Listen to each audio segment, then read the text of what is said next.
aí pessoal, tudo bem? Aqui é o Atila Kawauchi e hoje eu vou mostrar pra vocês como detectar uma boa escultura. Vocês já repararam que os pintores que pintam em nível de display nunca pintam miniaturas de board game a menos que eles sejam pagos pra fazer isso? Hoje a gente vai entender o porquê. E se você quiser ajudar o Pintando Miniaturas, você pode se tornar um membro aqui no YouTube ou um padrinho/madrinha lá no site do padrim.com.br/pintando miniaturas. Cada nível de recompensa vai destravar um benefício exclusivo para você.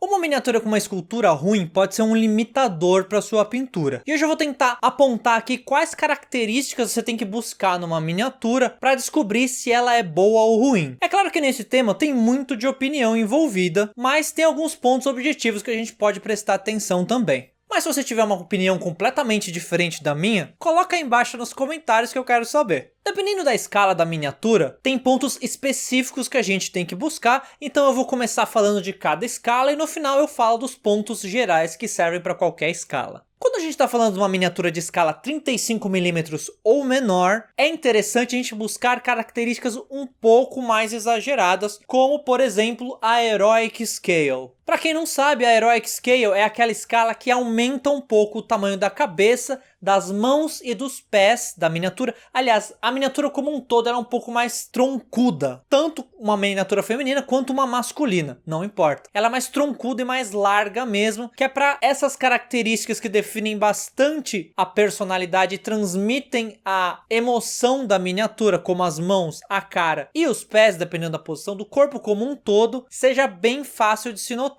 Uma coisa importante a gente não confundir aqui é a medida de cabeças que a gente costuma usar em desenho. Por exemplo, a gente pode ouvir falar em desenho que a medida proporcional humana certa fica entre 9 a 7 cabeças. Ou seja, a minha altura pode ser medida de 9 a 8 cabeças, dependendo da pessoa. Isso não funciona necessariamente na Heroic Scale, porque como eu falei, ela pode ter de fato a altura exatamente como vocês estão vendo aí na imagem, de uma miniatura que não é Heroic Scale, como é esse caso do Mansions of Madness, que tem a altura e a proporção em cabeças parecidas. Só que, se você reparar o tamanho da mão e dos pés dessa miniatura do Warhammer, você vai notar que são muito maiores do que a miniatura do Mansions of Madness, que tem a proporção realista. Já a miniatura do Star Wars Legion, da Jim Erso, que também está sendo mostrada aí, essa sim tem a proporção em cabeças também já distorcida. Então, você não precisa ter necessariamente a proporção em medidas de cabeça distorcida para caracterizar como Heroic Scale. O que mais vai dar essa característica é a proporção da mão, da cabeça e dos pés como um todo, né? A proporção da mão em relação à cabeça, que no Warhammer você consegue notar que a mão é do mesmo tamanho da cabeça, que normalmente seria um absurdo se você olhar, por exemplo, aqui a minha mão em relação à minha cabeça. Mas como eu falei, essas são características desejáveis, porque a miniatura de 35mm é muito pequena. Então se você tiver a cabeça e as mãos um pouco maiores, vai ficar mais fácil de você pintar e diferenciar. Repara como no Mansions of Madness fica mais difícil você diferenciar entre os dedos ali. Já no Warhammer fica bem mais fácil, porque a mão é gigante e você consegue ver cada dedo individualmente ali, sem nenhum tipo de problema, e para pintar vai facilitar bastante. No Star Wars Legion isso também fica bem claro, sendo que a altura dela é bem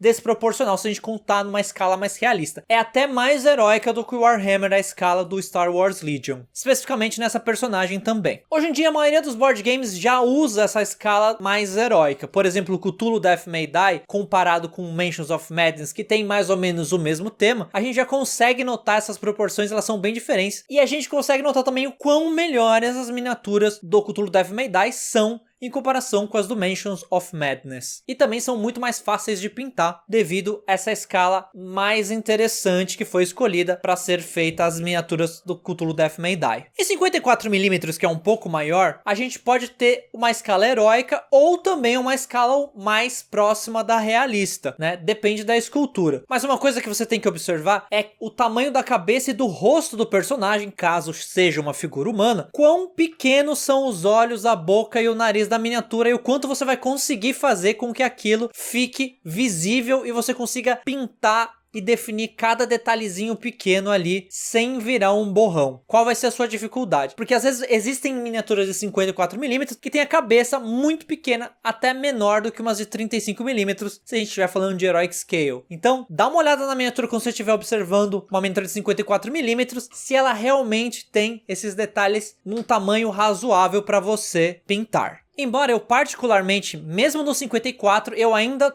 tendo mais a preferir a escala heróica. Eu acho que escala realista em 54 ainda assim é muito pequeno. Já na escala 75mm ou maior, aí a coisa muda um pouco. Aí a escala mais realista já é bem mais interessante e fica bem fácil de você pintar devido ao tamanho da miniatura. 75mm ou mais, já dá para você fazer os detalhes do olho tranquilamente, dá para você buscar esculturas que tenham bastante detalhe no rosto, e essa é uma característica que você tem que buscar, não importa a escala, porque se o rosto for muito liso, vai ser difícil você vender, principalmente nos tamanhos maiores. Você vai ver, vai ficar uma coisa muito lisa, vai ficar muito cara de boneco de plástico e não vai ter aquelas reentrâncias que tem no rosto, às vezes rugas ou até sombras que você pode forçar, como por exemplo eu fiz no anão da Loot Studios recentemente, que é uma miniatura bem detalhada, então aí eu consigo entregar todos os detalhes, porque a escultura tem esses detalhes nela. Mas é claro que a miniatura ser maior de 75 para cima, não automaticamente vai fazer com que ela seja boa. Como eu falei, você tem que buscar se ela tem uma proporção boa de detalhes nos lugares que importam, principalmente no rosto, e é um balanceamento com áreas mais lisas, né? Com equilíbrio ali, não precisa ser tudo exatamente socado de detalhes, senão vai ficar difícil dar foco na miniatura e vai ficar uma coisa meio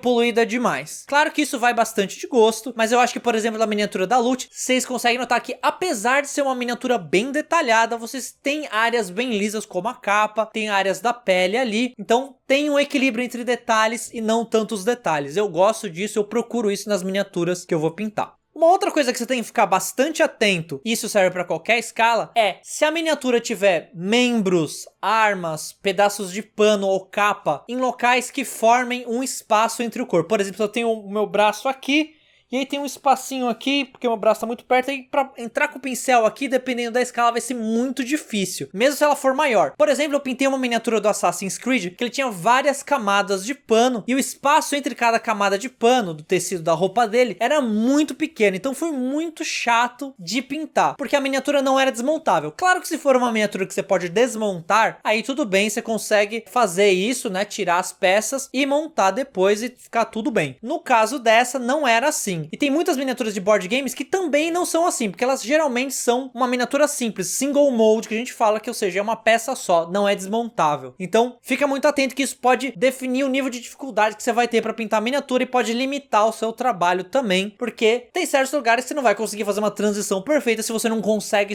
chegar com o pincel no local. Então, resumindo, você tem que prestar atenção nas miniaturas, porque elas podem sim limitar o seu trabalho. Claro que se você for pintar uma miniatura estilo mais tabletop, mais tranquilo, sem se preocupar com tanto na qualidade de display dela, aí não tem problema, você pode pintar qualquer coisa, mas fique sabendo que as miniaturas com menos detalhes, com uma escultura pior, vão deixar o seu trabalho pior também. E se você gostou desse vídeo, não se esquece de dar um like e se inscrever no canal, caso você ainda não seja inscrito. E se você quiser ajudar o canal, você pode também se tornar um membro ou padrinho, que eu ficaria bastante agradecido. E se tiver alguma dúvida ou comentário, a caixa está aí embaixo, livre para todos que quiserem.